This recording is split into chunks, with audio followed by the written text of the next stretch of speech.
This is Spice Bird, which is located in the mall. The food tastes like Indian cuisine, like biryani. Ayan, so dahil may leaflet kami, discounted yung bili namin dito sa lahat ng Mama's ice cream. Ayan. The best tong ube mama para sa akin, ha. Pero sa kanila, Mango Mama daw yung pinakamasarap. Side Cafe is one of the famous cafes in Boracay. So they have 2 branches, Station 1 and 3. So this is Station 1. And the food is great here. But actually, I think the best time to eat here is at noon or late in the morning. Kasi mas makikita mo yung colors ng water. But sunset is a nice view, especially if you have a good camera. We just ordered shakes, pizza, and meatball spaghetti. Ayan. Tapos si Nikki, ayan, lumalangoy na siya.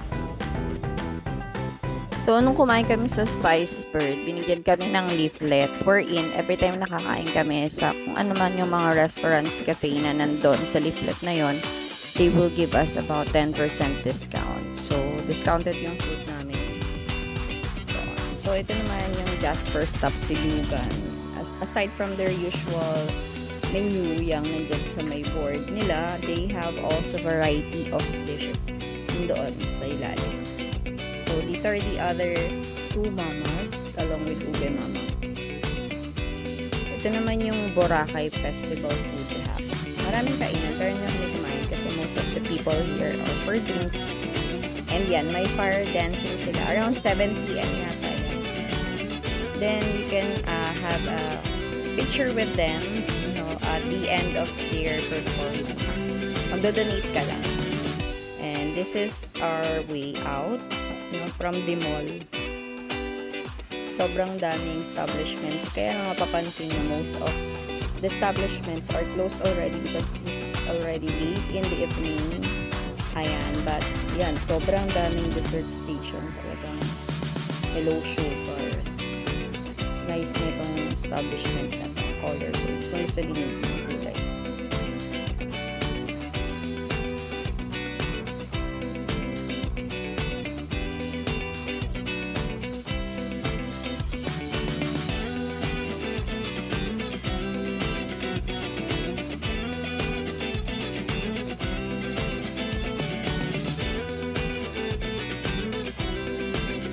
Maraming dessert store dito sa may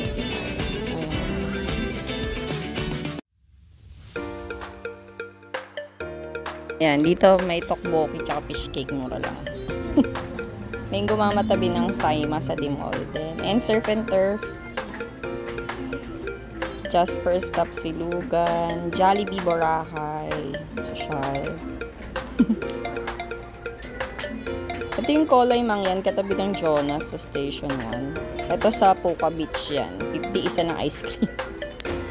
Ayan yung Coco Mama dun sa malapit sa Willis Rock sa Station 1. Yan yung food namin sa Spice Bird. Ito na may City Mall. Pero ang makakain lang dito ay, ayan, the usual food chains. That's Jonas. That's about 180 pesos. Pero masarap. Ito ay sa Bulabog Beach. Pero hindi na kami nag-explore masyado. Doon lang kami sa signage ng I Love Boracay. Ang di lang namin nakainan yung Paris Hilton ba yun?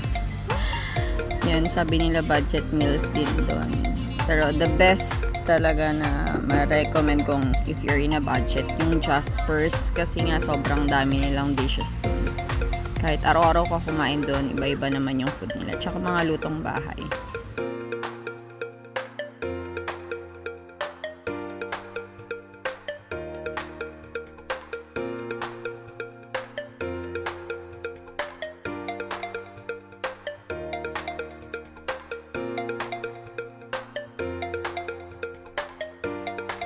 So that's it. Thank you for watching.